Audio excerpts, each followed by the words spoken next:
Are we recording? I think we are. Alright, let's do it. Ooh, amethyst. Gorgeous for you. It's just like a really sexy crystal and I'm really into it. Hi there Internet, my name is Bree Sarai Aura and today I want to talk about magical correspondences and how they function and how to use them. So I have a very spiritual approach to magic in general and witchcraft and paganism.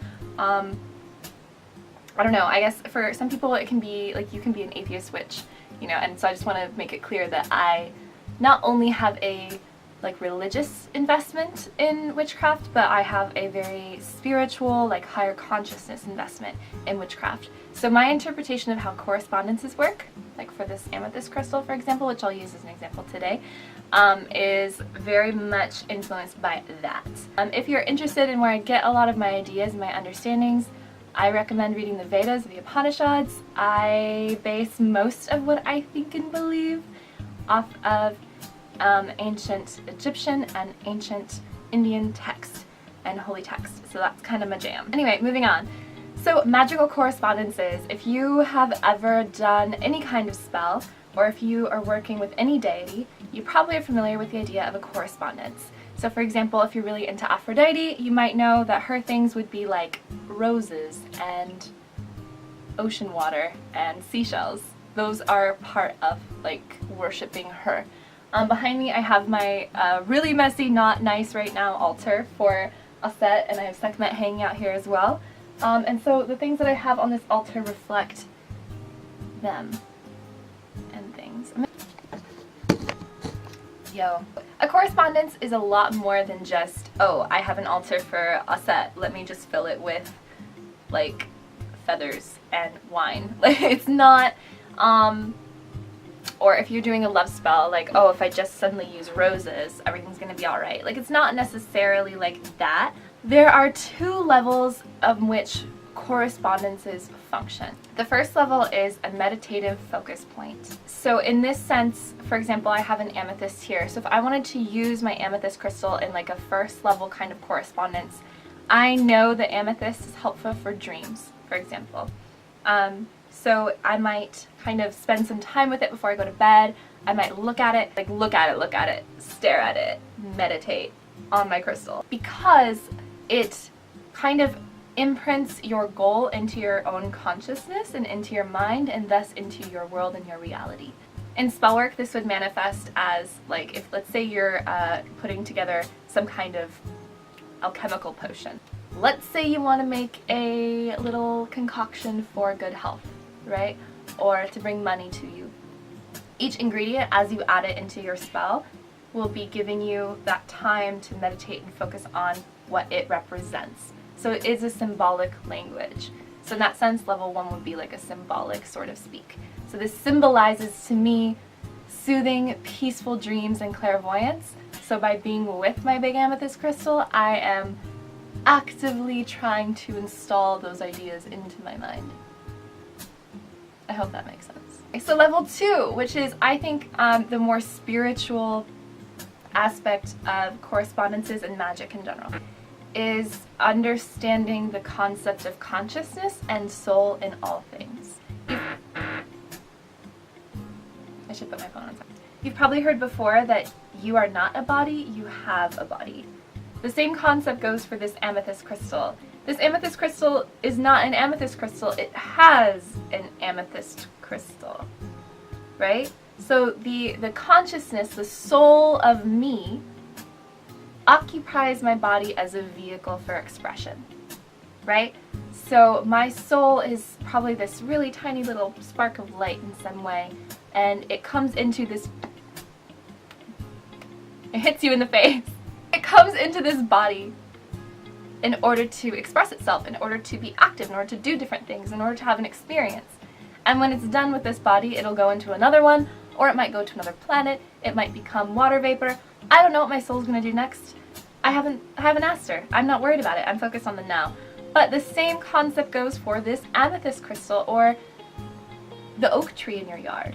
Those correspondences are so similar across the entire planet for a reason, because we know inherently that those dynamics that the ideas of clairvoyance, the concept of clairvoyance, the energy of clairvoyance has manifested itself into this amethyst crystal and uses it as a vehicle. So in that way you're communicating with things. The same goes for deity correspondences.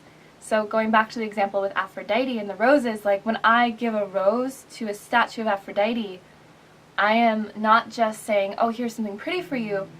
I am connecting this idea of her with something that she is also infused inside of, where her energy manifests. You're kind of marrying, conglomerating those things. It would be like if someone returned something to you that you had lost, right? If it's been years and you completely forgot about your favorite bracelet and someone brought it to you and you're like, oh my god, I forgot about this bracelet. Thank you. I love it. I'm going to keep this somewhere safe. In my mind, deity works in the same way, where they have connection, they have energy to these things, whether it be animals or herbs or colors, whatever it could be, and you are doing them a service, doing them an honor at the soul level by placing those kinds of things on your altar, or by using those kinds of things in your magic.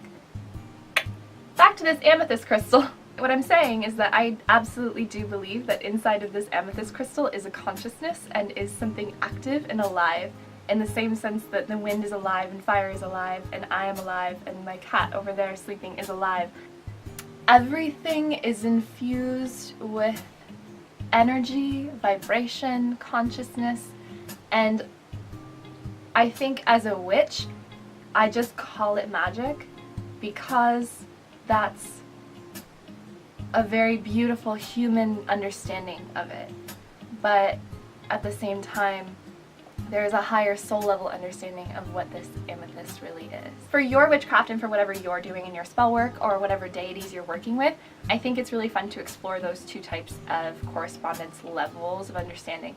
You can treat it as a symbolic language, or you can treat it as something that's a bit more spiritual and interconnected in consciousness.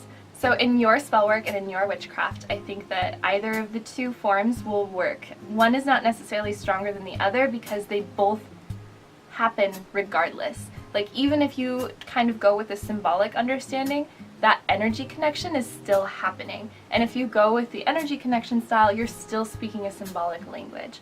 So whichever you prefer, it doesn't really matter. Or if you like to do both and infuse both in your thought process, it's going to be potent for your magic regardless, is what I'm trying to say. Magic is yours. Whatever it takes for you to be connected to your work and focus on your work, whether that be symbolism or spirituality or something else that I'm not familiar with, and please feel free to tell me what that is, as long as it's authentic to you and your understanding, your magic will be powerful. And you don't need to have all these different ingredients and all these different offerings in your work, because if you understand what they are, I think you have a better understanding of how much you really need and how much is just like what looks pretty written down in a spell book, and what's actually an active experience for you that you can create. So magic is yours to use, and correspondences are yours to use and to learn to speak that language. Anyway, I hope this amethyst crystal example helped. It's one of the reasons I kind of give names to my crystals. I have not named this one yet. He's actually brand new, and I guess he's a he. I just decided that. Not that spirits have gender, but I'm just trying to personify my crystal. Don't come at me. Happy Aries New Moon, and all kinds of correspondence. Actually, while we're here, can I just show off this like bag of lapis lazuli? Look how tiny they are. She got crystals on crystals on crystals. Oh shit, I dropped one. Anyway, have a magical day, and thank you so much for watching this video. If you're interested in following me on social media or anything, I have an Instagram and a Tumblr that you're welcome to message me on or just chat with me at. I am trying to be more active in the comments section. I will be there.